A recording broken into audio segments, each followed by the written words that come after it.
Hey guys, what's up? E agora chegou o momento da nossa review para a provinha de vocês, que tá muito, ó, piece of cake, assim, um facinho.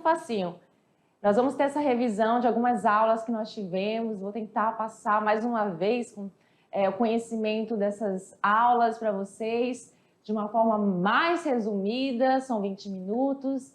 E é isso aí, vamos começar? Let's go?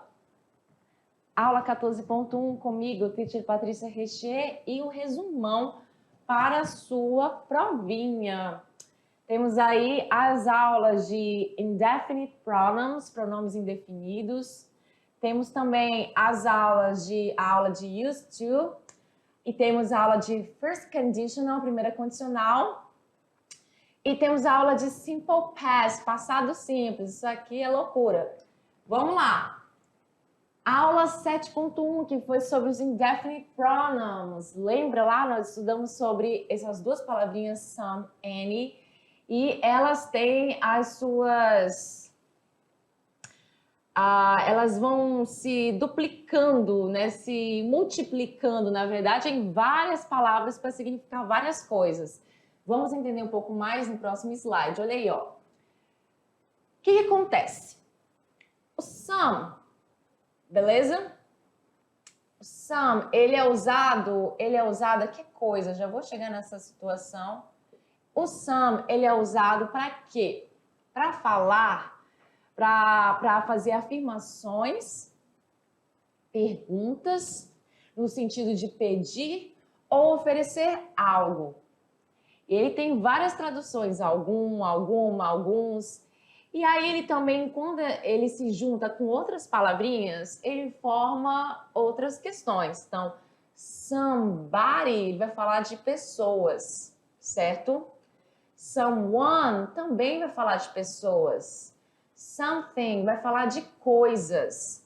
Somewhere vai falar de lugar, certo?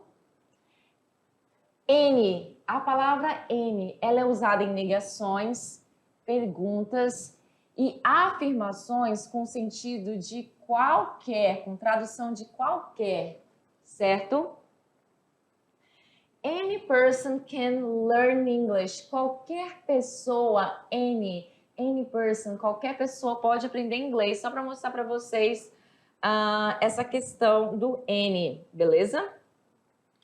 Vamos lá. O any também pode juntar com esses finais e formar outras traduções, certo? Então, olha só, nós temos aí as palavras anybody para falar de pessoas, anyone também para falar de pessoas. Eu posso escolher tanto faz, um ou outro. Anything para falar de coisas, anywhere para falar de lugar. Então, anywhere, qualquer lugar, anything, qualquer coisa, anyone, qualquer pessoa, certo? Isso, né, em frases afirmativas.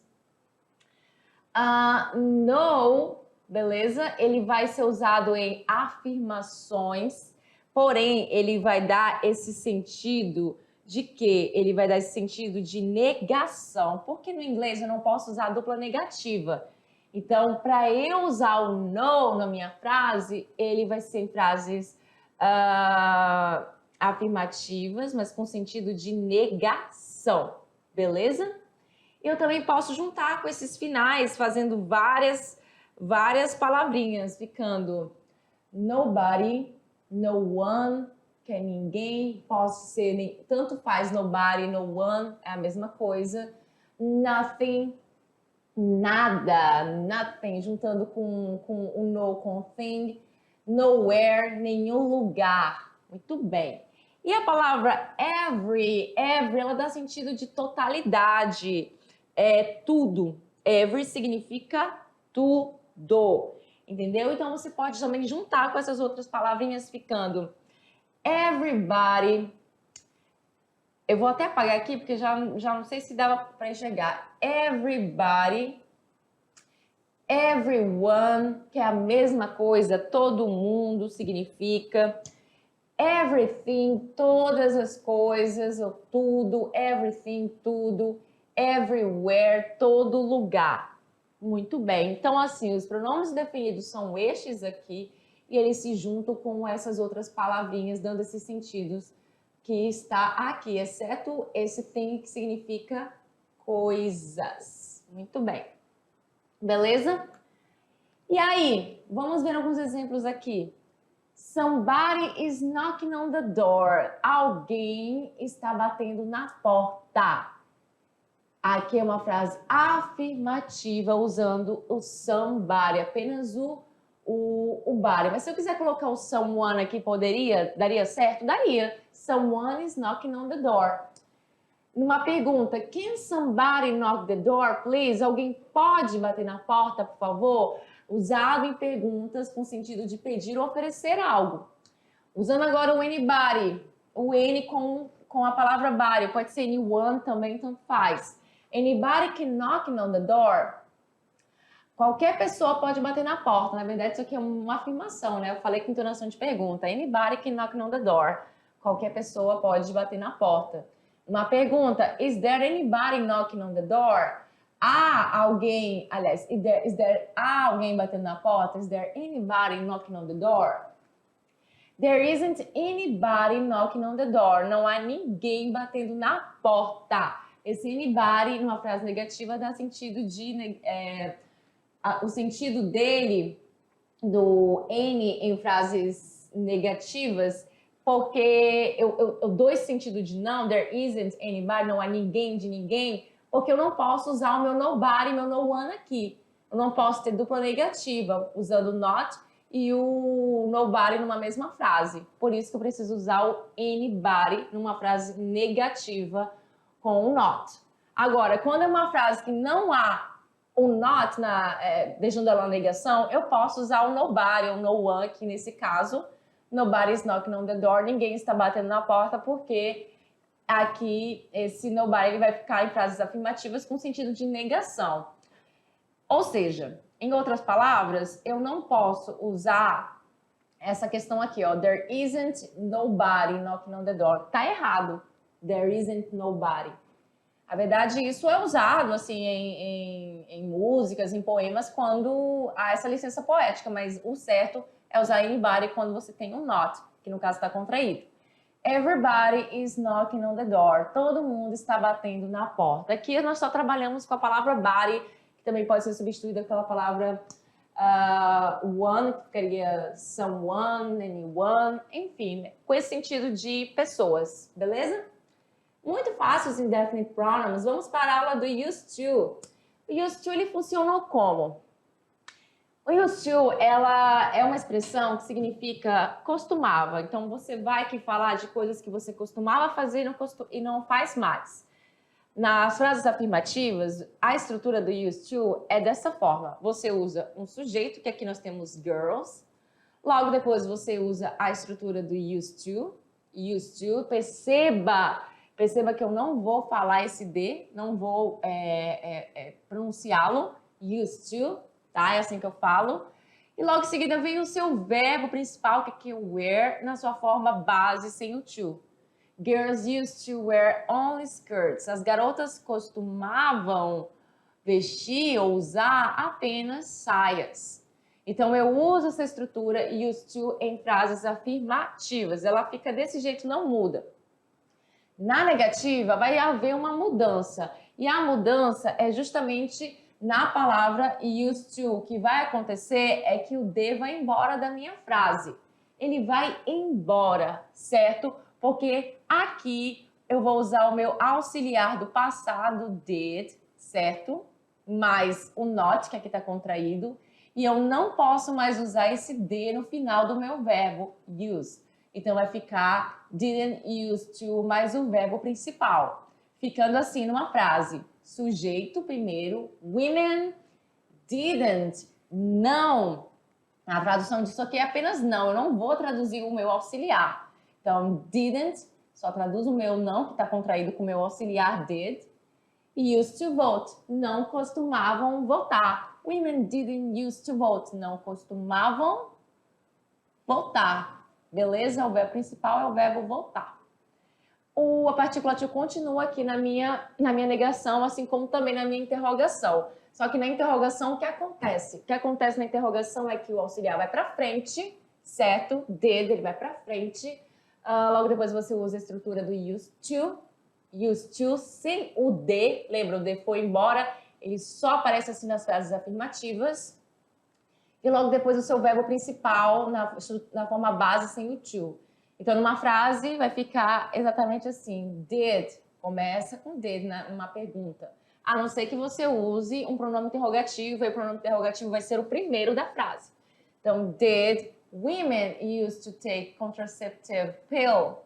Did women used to, sem o D, take, meu verbo principal, vem depois da estrutura do used to. Então, as mulheres costumavam tomar pílula contraceptiva. Did women used to take contraceptive pill? Muito bem, vamos andando. Aula sobre a first conditional. Por que a first conditional? Porque aqui você vai usar dois conhecimentos, presente simples e passado e futuro simples, tá? Então, a primeira condicional, lembra lá, é aquela questão de se o fato A acontecer, o fato B acontecerá no futuro. Ou seja, a sua condição que você vai usar com aquela palavrinha condicional if, que é a palavrinha de ordem, essa aqui, ela sempre vai vir no presente simples, tá? E o resultado, ele vem sempre no futuro simples. First conditional em inglês possui a seguinte estrutura. If, que é a palavrinha de ordem. Se, ela pode vir tanto no início da minha frase quanto no final. Posso fazer também a troca. Mas o presente simples, a estrutura do presente simples, qual vai ser aqui a estrutura? O verbo, além do sujeito da sua oração, if mais um sujeito, como aqui nesse exemplo, que eu já vou logo até comentar com ele. People, o sujeito é people, pessoas. Pessoas, mais de uma pessoa. Então, o verbo que vem logo em seguida, que aqui no caso é insight, o que acontece? Esse verbo ele vem na sua estrutura do presente simples. Aqui ele não acontece nada com esse verbo, porque nós estamos falando de plural. Se fosse singular, se fosse if person, vou até colocar aqui, ó, se fosse singular, if person, se pessoa, aí a palavra insight, ela teria que vir como?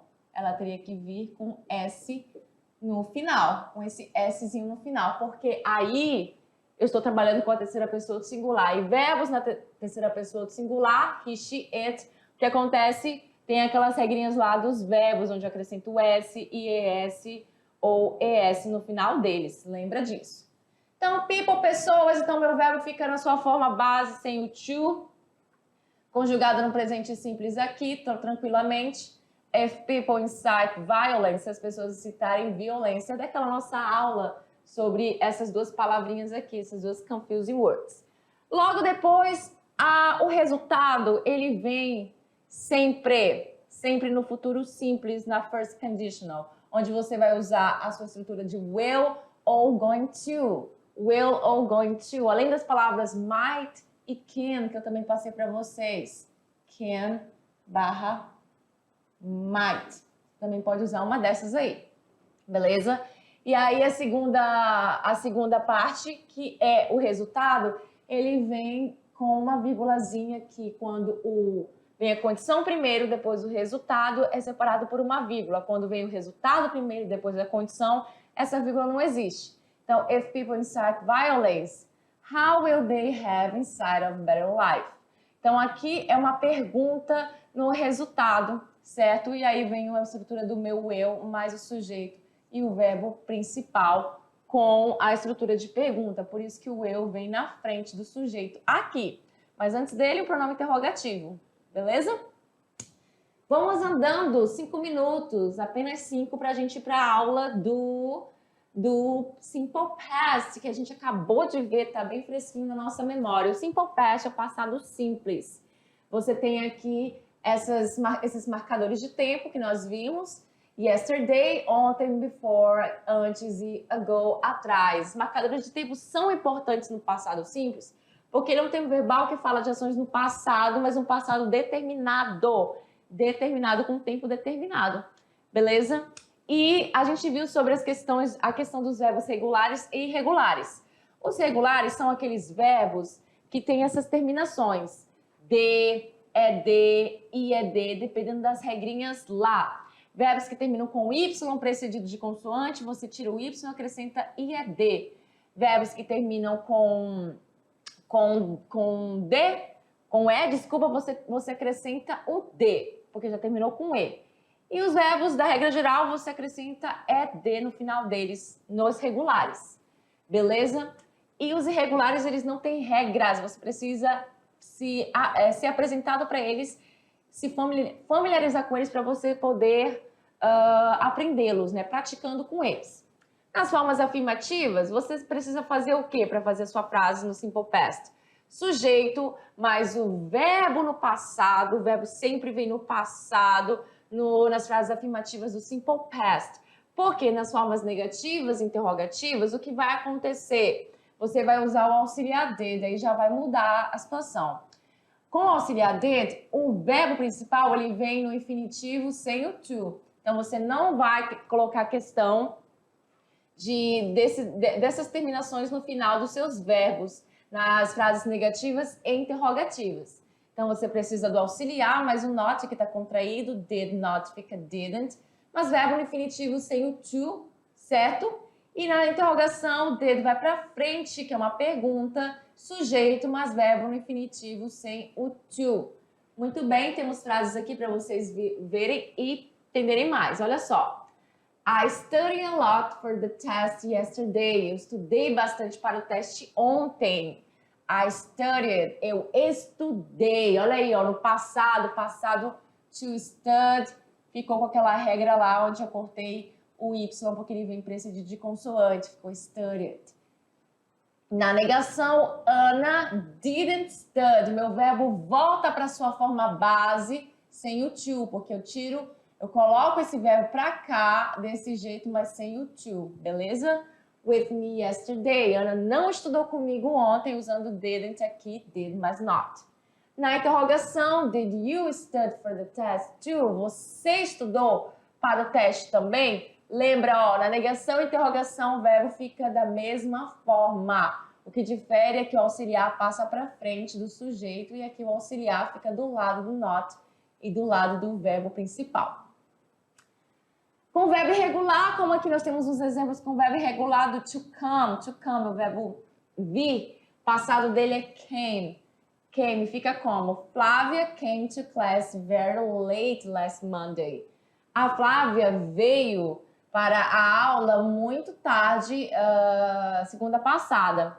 Se eu colocar na negação e interrogação, o meu verbo já volta para a sua forma base. A forma base dele é esse aqui, porém sem to.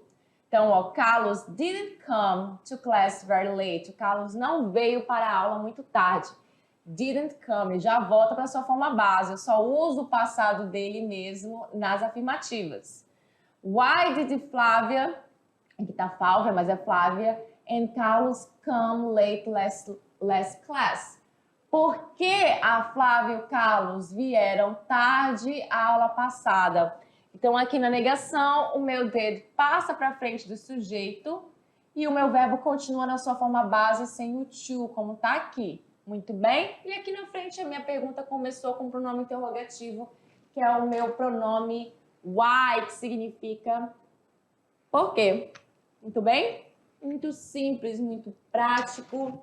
Espero que vocês tenham entendido. Presta atenção aí nas nossas referências e chegou o momento, né? O momento de vocês fazerem a provinha. Espero que vocês tenham muita luck. Luck para quem não estudou e boa prova para quem estudou. E é isso. See you next class. Bye, bye.